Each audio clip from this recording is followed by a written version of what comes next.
The Worth It Coach Training course is an accredited coach training course that trains up practitioners, professionals, or anyone that works with young people to use positive psychology coaching to prevent the onset of mental health problems and support young people with a range of different outcomes. I've been running this course for several years and trained over 100 people already to become coaches. So this video provides you with an overview of some of the insights and feedback and experience of some of the people that have completed our coach training course already. What advice would you give to another teacher who wants to add coaching as a string to their bow? I would definitely recommend it. It's going to do nothing but benefit your teaching, I think. Helps with some of the understanding of the kids that you come across, some of the personalities. I mean, I consider myself, one of my strengths is reading kids really well. But the coaching has definitely given me more direction on how to interact and how to push them and how to get them moving forward positively. And all the tools that you get from it. And I just think going forward, especially the last 3 or 4 years, what the impact has been on, kids in school, that we talk a lot about counselling and looking retrospectively, but there's not much to do with proactively and looking forwards, and that ownership and that accountability. And I just think it's been brilliant for that. Yeah. And that's what the whole point, especially when in an independent school, is to help them achieve all these fantastic life outcomes, and no one's helping them look forward and prepare. Well, I mean, you look on so many schools, it's about creating independent, forward-thinking individuals, can stand up for themselves, they're resilient. But actually, do we give them the tools to do it? I mean, and I've always wondered how to do it until I've done this, if I'm being honest. So it's like, hear about, right, how do I get them to be resilient? How do I get them to be think through problems? How do I get them to think about where they want to be, reflect, come up with strategies and be accountable?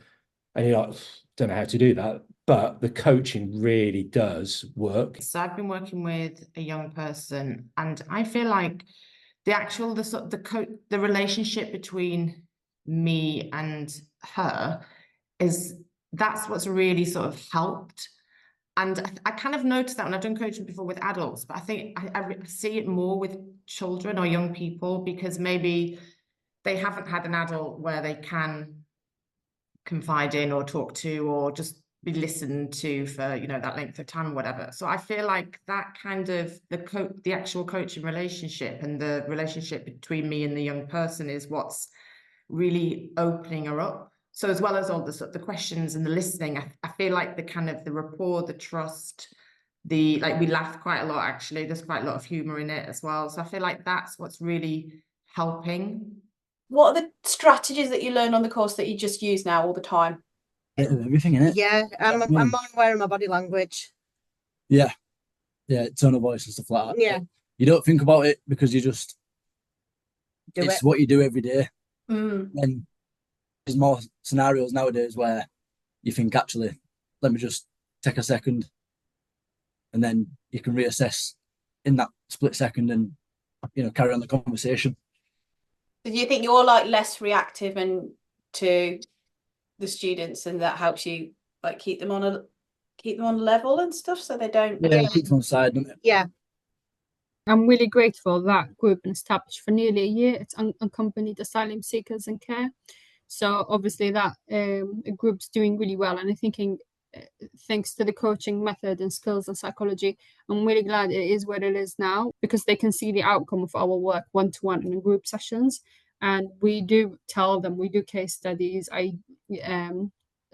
People hearing about this group and they think it's really amazing. Young people rebuilding establishment, had trust with the social services, and they to the point that they're learning basic skills. For example, it's okay to disagree, but you need to be respectful and get your point across. It's okay, you don't need to like your social worker, but you need to work together to get to the ultimate goal. So all having these conversations using the coaching method, it really does work. I think for me, the biggest thing that it has really helped with is my listening side of things, actually. And I think in part that is because I've alluded to it in my reflections and things, that I quite like to find solutions, and I quite like to, and sometimes, and what I think doing this and really thinking about my practice has done has got me really thinking about, actually, am I listening to what they're saying? I don't have to give them, I need to give them the tools to help themselves find the answers, as opposed to sort of jumping in with, right, okay, well, we're going to go and do this, and then we'll do this. And it switched my conversations to, and my interventions with students, from being a kind of fixer type session where I might see them and I'm like, right, what's the impact of the things that I've done for you to make things better when I meet them again, to actually properly being coaching, whereas perhaps maybe I thought I was coaching, but actually what I was doing was telling.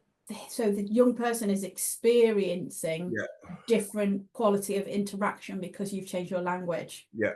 How is that impacting the young person or the young people, do you think? Yeah, well, I think it started to make an impact across the school, actually, because, I mean, we're only a small school anyway. We've only got 35 students. But I've even sort of been putting it in through our teachers and TAs, how we interact with all our students across the school. So it might be just in the corridor or conversations in the dining hall or whatever that may be. So just try to focus on the language that we use in around the school. So where do you see coaching then filling that gap, let's say? It's been really difficult for me to change my mindset, but it's very much about helping them find their way and focus on the thing that they wanted to focus on. So rather than, a young person's been referred to me with a problem with anxiety and not being able to get into school, and so the parents' driver is, I need them to go to school, and the school's driver is, we need them to be in school, and the young person's driver is, I feel really anxious about being sick, or I feel really anxious about my friends being mean to me, or I don't like the sensory aspect of school. Like coaching helps you find that part of the young person, what's their driver, which has been brilliant. And actually some of the other then problems are easier to solve for families or schools, because the young person themselves is learning something they're motivated by to support themselves. If a young person was maybe a bit like didn't want to engage in sessions or whatever and wasn't saying much, I'd find myself just speaking for an hour, and I think after the session I'd sit there and I'd be like, I've just spoken for so long, because it's like an uncomfortable situation. I don't want them to be uncomfortable, and then it's just an uncomfortable. But since doing this, I've found it so much easier to give space for the young person to think and then speak. And I found it to be giving them that time. You do find that, not for all, obviously, young people will just sit there and not respond, but giving them that time to actually think and think about what they're feeling and so forth, it actually has really helped. Coaching as an intervention is a well-being intervention, and what I appreciate is how it is an unfolding process. Also, coaching is about being equals, how the dynamic of being equals with a young person is totally different than when you're doing it with an adult.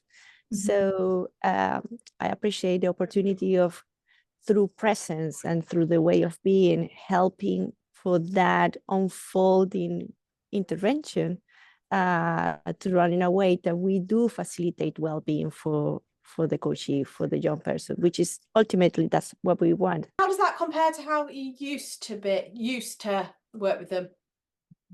The interventions weren't as intense, were they, before? No. Whereas now they're a lot more structured, and we know how to plan for them before we actually go into it, whereas before we were going in blind. Oh, okay. Does that make you feel more confident then in your job? Yeah. But honestly, I trust them and build it through, and absolutely does work. I mean, thinking about it, not trusting accompanied asylum seeker, not trusting anyone coming from trauma, running from gunpoint, like they've been sexually assaulted, and as well, these background young people, like find it really shameful or anything to show weakness or talk about mental health. What are you talking about? Do you think I'm crazy? Why are you talking about mental health? And having this really difficult conversation. I'm really grateful to have, I'm quite bilingual, so it's really good to have this conversation, build that trust with the council and tell them it's really a lot of work, but it's needed work, and they see the benefit of it. And yeah, it does work. Coaching does work. Yeah. Yeah, with integrating it with sports and PE and yeah, I mean, it's a no-brainer really to integrate the two things together. What's been the impact on the kids doing that? So have you noticed an impact on the kids? Yeah, really, really positive. A lot of the children who do come to me have got SEND needs as well.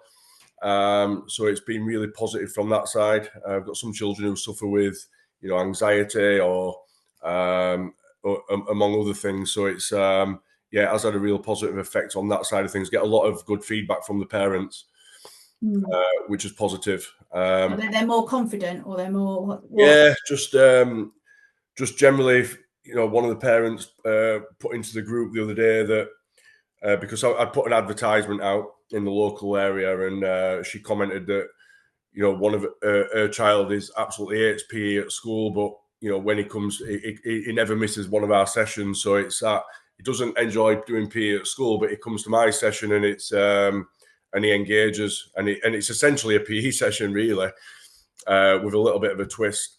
It's given me a few ideas moving forward to try and develop, and it's only a little business at the moment, to try and develop it to combine the two. So I think this with exercise will work really well. Oh, absolutely. Hopefully now you don't just have to take my word for it, and you've seen from the participants that have already completed the course that they also benefited professionally and personally by undertaking the Worth It Coach training course. If you're interested in finding out more, the next thing to do is apply now by completing our application form, and we'll let you know if you've been successful, and then you can book in a one-to-one chat with me to find out if it's the right course for you at the right time. I'm really looking forward to receiving your application form and supporting your journey in helping young people develop wellbeing and resilience through becoming a trained coach.